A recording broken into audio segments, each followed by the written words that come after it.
Hello mga ka-wise! Welcome back to Money Wise tayo. Ako po si Ito Sumahayan. Today we will talk about the magic behind growing wealth, compound interest.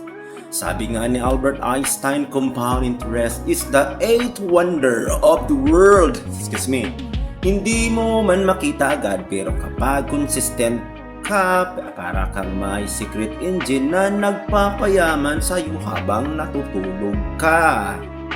Think of compound interest like planting a tree. Una, maliit na buto lang. Pero habang tumatagal, hindi lang siya tumutubo, nagbubunga pa. At yung bunga, nagkakaroon din ng bunga.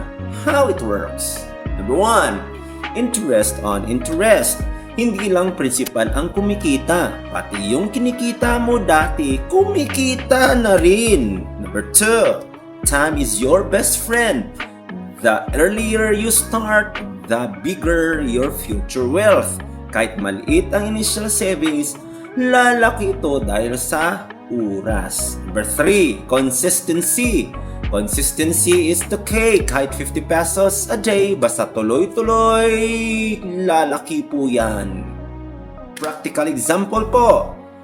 Kung mag-iipon ka ng 5,000 kada buwan at may 8% annual growth, after 20 years, aabot ng halos 3 million ang pera. Pero kung nag-umpisa po tayo 10 years late, kalahati lang ang makukuha natin.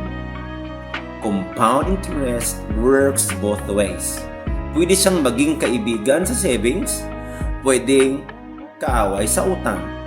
Credit card debt, compound din yun, pero pabor sa bangko, hindi sa atin.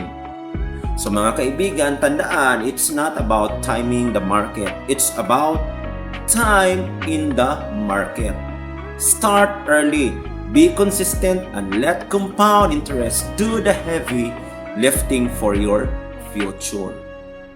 This is Ictus Mahay, and you've been listening to Money Wise tayo. Magtanim ka ngayon para bukas may puno ka ng kayamanan. Kita-kits tayo sa susunod na episode.